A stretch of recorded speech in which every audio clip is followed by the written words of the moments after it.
Bang Ida. Ya, selamat pagi menjelang siang, Bang Idan. Halo, Dis. Ya, silakan Bang Idan, nyalakan kamera, Bang. Gimana caranya, Dis? Oke, saya kirimkan permintaan dari sini ya, Bang ya. Apa kabar, Bang Idan? Baik, Dis. Baik. Baik. Apa kabar? Baik juga, Bang Idan. Ya, gimana? Makin seru ya. Jadi, saya melihat memang itulah kalau kita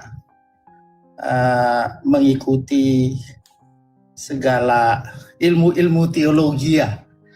Ya, jadi itu memang sangat bermacam-macam sih.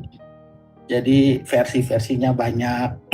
Sehingga itulah yang membuat saling adanya kekuatan iblis masuk ke dalam situ, saling menghakimi.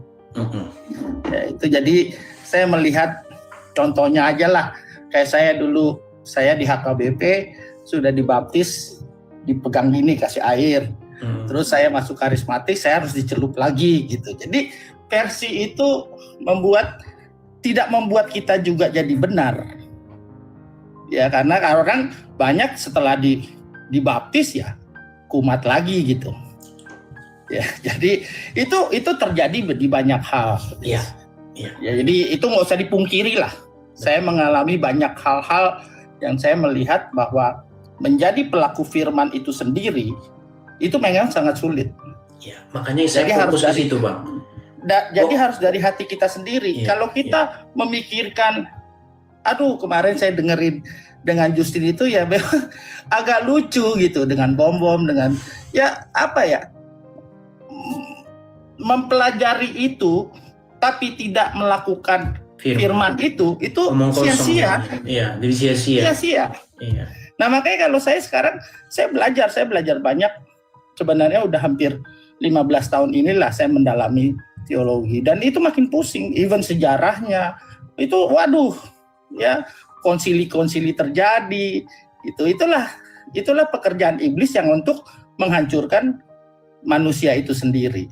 Ya, jadi kalau saya melihatnya ya kita kembali ke laptop aja deh. Betul. Kembali ke Bible. Betul.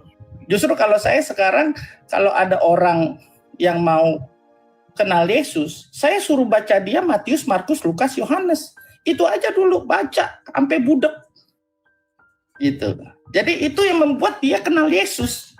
Karena banyak orang hanya tahu Yesus, tapi dia nggak kenal. Itu perbedaannya. Jadi contohnya kayak gini, saya tahu Edis, ya karena dari sini. Apakah saya kenal? Enggak. Kita belum pernah ketemu. Ya kan? Yeah. Kenal itu di mana kalau hampir setiap hari kita datang dan berkenalan gitu loh. Bicara, kita baca firman-Nya, kita renungkan firman-Nya dan kita lakukan.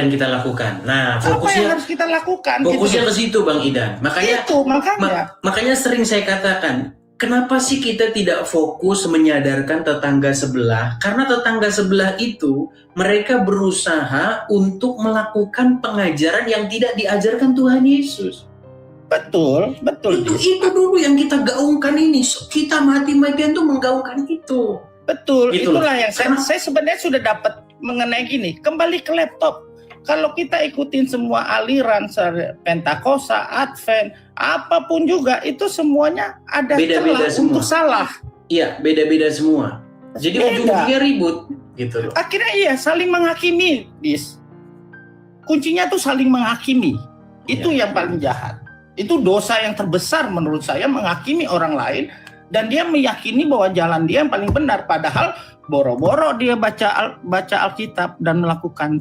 Dia membenci aja sebenarnya sudah tidak melakukan gitu loh. Iya. Gitu loh. Jadi memang ini kericuhan ini saya ngelihat memang ya beginilah gitu ya. Dimana makanya saya selalu menghindari tuh ngomong-ngomong yang namanya dogma apa segala macam. Karena itu sangat hal-hal sebenarnya yang terbuka peluang besar untuk kita saling berbeda gitu loh. Karena kita ini ngomongin hal-hal yang ilahi loh. Kita nggak ketemu. Benar. Apakah kita bisa tahu duduk di sebelah kanan Terus gimana itu nanti posisinya? Hakikatnya Benar, apa? benar. Ini setara nggak? Ini nggak. Fokus kita itu, makanya saya bilang, marilah kita menjadi pelaku firman. Setuju. Gitu. Itu kuncinya. Kita ajari nih, karena apa? Karena ada satu kelompok-kelompok besar yang mereka itu tidak melakukan ajaran Tuhan Yesus. Tuhan Yesus tidak pernah nyuruh pergilah kamu ke suatu tempat, di sana kamu harus muter-muter, terus kamu harus cium-ciumin ini, batu merah ini kamu cium-ciumin. Itu yang kita sadarin, gitu loh. Benar. Kalau kita fokusnya ke situ kan enak, kita sama-sama kita bersatu. Itulah apologetika itu, gitu loh. Nah, jadi memang yang dibahas ini perbedaan itu adalah tentang ritual. Ya, ritual itu berbeda-beda.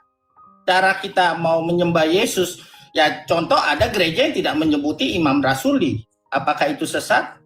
Gitu loh. Nah, jadi saya melihat sesuatu hal yang memang kita kembali aja kepada fokus pada Yesus. Karena kalau kita mati juga kita ketemunya Yesus, bukan ketemu gembala. Dan sering saya bilang itu, kalau di dalam penganu nanti ujian masuk surga, pasti yang nggak ditanya itu. Ya, apakah setara, apakah hipostasis union itu pasti bukan itu, pasti bukan. Aduh, kita nggak ditanya konsili Nikea apa aja coba isinya. Pasti bukan itu, pasti bukan itu, gitu loh. Pasti apakah kita selama hidup melakukan firman Tuhan, gitu loh. Nyuri nggak? Bersaksi dusta nggak? Kan itu. Jadi yang kita lihat gini, Dis, kalau di dalam Alkitab itu kan Tuhan yang memilih kita, bukan kita yang memilih. Apakah sekarang secara prinsip nama kita ada nanti di dalam listnya? Mungkin kita ahli teologi, kita tahu inilah semua sejarahnya, tapi nama kita nggak ada karena kita tidak menjadi pelaku firman itu. Yang penting ini kan pelaku firman. Ya, kalau saya melihat baca, renungkan, dan lakukan. Karena kalau tidak itu, firman itu jadi sia-sia, hanya sebagai buku. Apa sih kitab itu kan hanya buku. Ya. Begitu kita menyontohnya kayak kita santet lah, dukun, kita baca manualnya, terus kita lakukan pasti terjadi. Ya. Gitu. Salah satu contoh tadi Bang, tadi kan saya diskusi dengan Kiamat. Dia bilang begini sama saya, apakah YHWH itu hanya Bapa saja, atau Bapa dan Anak dan Roh Kudus? Nah, masakan nanti ketika kita misalnya ujian masuk surga, masa ditanya itu? Pasti bukan itu. Gitu loh. Udin, YHWH siapa saja? Hanya Bapak saja. Neraka kamu, neraka. Jangan-jangan Tuhan nggak tahu kalau dia dipanggil YHWH. Kan itu dari manusia. Makanya kan kata Tuhan Yesus, bukan pada akhir zaman nanti banyak orang berseru kepadaku Tuhan, Tuhan, Tuhan. Bahkan melakukan mujizat dan lain sebagainya. Tetapi apa kata Tuhan Yesus? Enyahlah kamu para pembuat kejahatan. Karena bukan orang yang berseru kepadaku Tuhan, Tuhan. Bukan Betul. orang yang tahu, ya HWH itu adalah begini, hipostasis union itu begini, terus natur. Bukan itu. Percayalah, kalau kita ngomong itu, berdebat kita, beda-beda. Gitu loh. Beda lah. Semua itu kan gini ya, kalau saya selalu bilang gini, kalau kamu misalkan kayak ada teman saya yang udah mau mengenal lah Yesus, dia mau mulai tahu Yesus itu, saya jadi bilang baca aja Matius. Kalau kamu tidak ngerti tanya saya, kalau enggak kamu belajar cari sendiri. Bahkan nanti Tuhan Yesus yang datang sendiri ke kamu mengartikan itu. Gitu loh, kita kan dapat hikmat. Kalau kita intim dengan Roh Kudus, sudah pasti roh kita itu melekat. Dan kita bisa akses pengertian. Nah contohnya kalau saya selalu bilang, saya udah hampir 15 tahun ini, setiap jam 3:30 saya pagi bangun. Saya intim dengan Tuhan. Bukannya saya itulah yang saya lakukan. Saya nggak mau ibadah orang lain lihat saya. Even istri saya tidak lihat saya. Even anak-anak saya tidak lihat saya. Saya masuk pintu, kunci, dan berdoa. Itu saya lakukan firman itu. Dan hikmat itu datang sendiri. Gitu. Jadi, apakah kita melakukan itu? Apakah kita pamer datang, wah kita selfie, waktu Natalan, kita Paskah, kita ini. Tapi, pulang dari sana kita hanya mikirin, abis ini kita makan apa nih? Ya, kita harus makan dulu nih abis itu. Jadi, segala hal yang saya sudah perhatikan. Ya, dulu maaf ya, saya juga sempat ikut aktif lah dalam sebuah gereja. Dan itu yang terjadi. Nah, makanya inilah yang saya bilang, kembalilah kepada laptop. Kembalilah pada Alkitab. Ya, Alkitab itu akan ada gunanya jika kamu melakukannya. Kamu baca, renungkan, dan lakukan. Maka disitulah kuasa Tuhan terjadi. Ngerti, Bu? Kadang-kadang kita juga gini. Waktu kita baca ini, tiba-tiba pagi datang ada tagihan ini, kita bisa marah, nggak dapat hikmat lagi gitu. Ya, sering kita jatuh. Manusia ini kan sering jatuh dalam dosa. Ya kita nggak usah pungkiri, banyak yang mungkin aktif di mana-mana tapi melakukan dosa-dosa juga gitu. Yang secara sembunyi sehingga menjadi seorang yang namanya munafik. Nah jadi makanya ginilah. Biarlah orang menilai kamu dari apa yang kamu lakukan. Bukan apa yang dari kamu katakan. Karena perilaku firman itu akan terlihat jika kamu memang melakukannya. Kamu baca dan renungkan. Ya, jadi pokoknya intinya marilah kita orang Kristen itu fokus kepada yang diperintahkan oleh Tuhan Yesus. Bukan fokus kepada Yesus pakai sepatu apa, pakai baju apa, bajunya garisnya apa, begitu. Karena hal-hal seperti itu teman-teman percayalah hal-hal yang ilahi, hal-hal yang metafisik sesungguhnya kita tidak betul-betul tahu persis. Betul, gitu. Gue setuju itu. Ya bahkan kalau masalah surga dan neraka aja kita bahas kita pusing sendiri gitu. Iya. Ya kan? Tapi ya kalau kita mengikuti apa yang sudah dikatakan oleh firman Tuhan itu dan kita taat dan setia kepada Dia. Ya kita akan bisa lihat sendiri. Dan setelah kita masuk pun kita nggak bisa WA orang yang di bumi. Bos gue ternyata surga enak lu. Wah coba deh lu tekun aja deh gitu. Nggak mungkin, nggak ada berita itu. Jadi nanti kita sendirilah yang mengalami itu pribadi. Makanya mungkin ada dibilangnya pribadi lepas pribadi ya itu. Ya kalau masalah dikritik ya karena mungkin kan lu banyaklah orang yang mau pansos lah. Iyalah kalau ikut ini mungkin kalau gue sih nggak pansos ya. Follower gue juga nggak akan nambah. Gitu, nggak perlu gua. Jadi secara inti tuh gitu.